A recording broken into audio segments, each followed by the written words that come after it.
Hello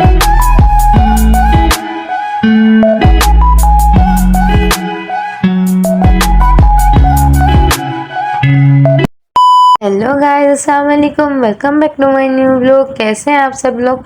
उम्मीद है खैर खैरियत से होंगे। तो आज का व्लॉग बहुत स्पेशल होने जा रहा है। तो उससे पहले मुझे ये बताएं, आपने मेरा व्लॉग को लाइक और सब्सक्राइब किया है या नहीं? आज का व्लॉग लाजमी पूरा देखना, क्योंकि आज हम करने जा रहे हैं आपके साथ एक छोटी सी स्टोरी शेयर, जो एहतशाम के मुतालिक है, एहतशाम की तरक्कियों के बारे में है। खैर, यहाँ पे एहतशाम साहब लग गए थे गाना सुनाने के लिए, तो मैंने कहा अपनी ऑडियंस को भी थोड़ा सा गाना सुना दूँ। तो आप लोग मुझे कमेंट में लाजमी बताना कि आपको एहतशाम की आवाज़ कैसी लगी।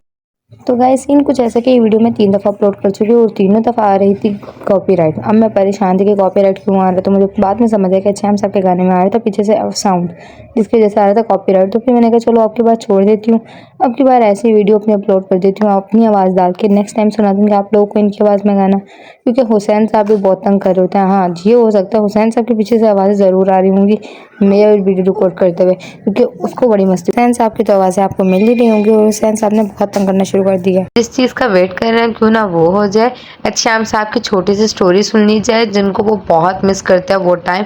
तो मैंने कहा एहतशाम साहब सुना दो, जो टाइम आप इतना मिस करते हो, हमेशा मुझे बोलते रहते हो।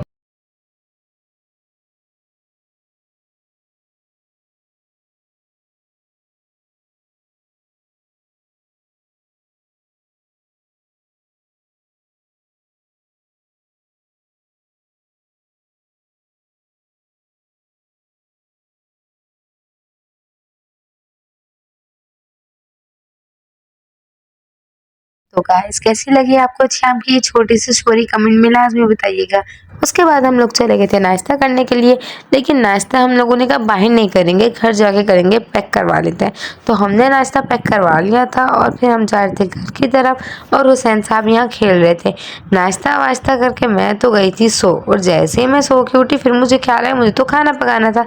तो मैंने जल्दी से एक तरफ रोटियां डालना शुरू कर दी और दूसरी तरफ प्याज वगैरह काट के रखना शुरू कर दी। और आपको पता है, एक हाथ से लोग करना और एक हाथ से रोटी बनाना कितना मुश्किल होता है। यहाँ मैं एक तरफ रोटी बना रही थी और आप लोग के चक्कर में थोड़ी सी रोटी भी जल गई। यहाँ मैंने प्याज कट कर ली थी, और आप लोग सोचोगे खाने में क्या बना रही हूँ। आज मैं खाने में बनाने वाली हूँ कोफ्ते, क्योंकि मेरा बहुत दिनों से दिल कर रहा था कोफ्ते खाने को। तो मैंने जल्दी से कोफ्ते वगैरह रेडी कर लिए थे, और कोफ्तों को तो मैं अक्सर रात में बना लेती हूँ। और आप सोचोगे आलू, यार लाजमी आलू होता है ना। खैर, मैं सालन और रोटी चढ़ा दी थी, और उसके बाद जी आटा गूंदने की बारी थी। तो मैंने जल्दी जल्दी से आटा वाटा भी निकाल लिया, और दूसरी तरफ प्याज ब्राउन होने के लिए रख दी हल्की आंच पे, और मैं लग गई आटा गूंदने के लिए। फिर उसके बाद खाना वाना पक गया था। खाना वाना पकने के बाद मुझे जाना था भाई बाहर, मेरा मूड और था बाहर जाने का। तो एहतशाम साहब और मैं निकल गए बाहर की तरफ। यहाँ पे एहतशाम साहब चल रहे थे, तो मैं भी इन साहब के पीछे पीछे। हुसैन साहब तो पहले ही अपनी दादी के साथ बाहर गए हुए थे, तो मैं चल पड़ी एहतशाम साहब के साथ। और आप लोग सोच रहे होगे कचरा क्यों इतना गिरा हुआ था? यार, ये बिल्ली ने हमें बहुत तंग किया हुआ है, रोजाना कचरा फेंक, ये रोजाना कचरा फेंक देती है। खैर, यहाँ मैं और एहतशाम तो जा चुके थे। फिर एहतशाम साहब तो चले गए थे ऑफिस, और मैं हुसैन साहब को लेके आ गई थी घर। और यहाँ पर लाइट जा चुकी थी, और लाइट गई थी तो हुसैन साहब को बहुत रोना सूझ रहा था। यार, आजकल ये इतना जिद्दी हो चुके हैं, इतना रोता है बहुत ज़्यादा, और इतनी सी देर में इसको चोट भी लग जाती। जैसे ही खड़ा हुआ था तो इसके सर पे छेड़ लग गई थी। खैर, जिद्दें भी बहुत करता है, पता नहीं क्यों इतना जिद्दी हो गया, इतना रोता है बहुत। यहाँ पे लाइट गई हुई थी, तो मैं तो लाइट का वेट कर रही थी, और हुसैन साहब रो रहे थे कि जल्दी से भाई मम्मा मुझे देख लो। और लाइट देखते ही थोड़ा सा खुश हो गए थे, लेकिन इनकी आंखों में आपको आंसू अभी भी नजर आ रहे होंगे। मैं देख रही थी कि ये इस तरह खुश हो रहे हैं, तो मैं इनको व्लॉग में ही लेती रहती हूँ, शायद ये खुश होते रहेंगे। यहाँ ये खुश हो रहे थे और मुझे अच्छा लग रहा था, क्योंकि ये बहुत ज़िद करने लग गए ना। और फिर हुसैन साहब को मैंने नीचे छोड़ दिया था, तो नीचे छोड़ा, यहाँ ये पर्दे के साथ खेलने लग गए और मुझे पकड़ने लग गए। मुझे डर लग रहा था ये गिर ना जाए, तो मैं तो पूरी नज़रें फोकस करके इसके ऊपर बैठी थी कि कहीं ये गिरे ना। और फिर जब ज़्यादा मुझे डर आने लगा, तो मैंने इसके आगे पाँव ही रख लिया था ताकि गिर ना जाए। यहाँ हुसैन साहब पर्दे से घेर रहे थे, और फिर मेरा पाँव भी था, क्योंकि आगे गैलरी है, कहीं ज़ोर से गिरे और कुछ चोट वोट लग जाए। टाइल्स पे तो वैसे भी बहुत ज़ोर से बच्चों को चोट लगती है।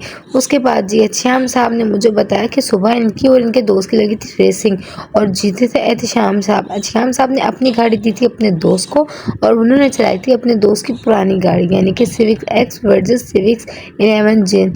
यार बड़ी ज़बरदस्त रेस लगी थी। आपको पता है मुझे तो वैसे भी ऐसी रेसेस देखने में बहुत मज़ा आता है और मैं तो अक्सर जब भी श्याम के साथ बैठती हूँ तो रेस तो गाड़ी में लाज़मी लगाती हूँ। खैर उम्मीद करती हूँ आपको मेरा ये व्लॉग पसंद आया हो। अगर मेरा ये व्लॉग पसंद आया हो और आपको ये रेस पसंद आई हो तो इस ब्लॉग को like comment share and subscribe तो लाजमी कर देना ना। अगर सब्सक्राइब ना किया ना तो लड़ाई हो जाएगी। और मुझे कमेंट में बताना ये रेस देख के आपको क्या लगता है, क्यों ना एक ऐसी रेस वाला ब्लॉग हो जाए तो फिर मैं लाजमी एक ऐसी ब्लॉग रेसिंग वाला ब्लॉग बनाऊंगी। कमेंट में लाजमी बताइएगा और अल्लाह हाफिज़। अपना खैर ख्याल लाजमी रखिएगा। आप लोग मेरे मेंबर्स हो यार, फैमिली हो आप। अपना ख्याल लाजमी रखिएगा और दुआओं में याद रखिएगा। अल्लाह हाफिज़।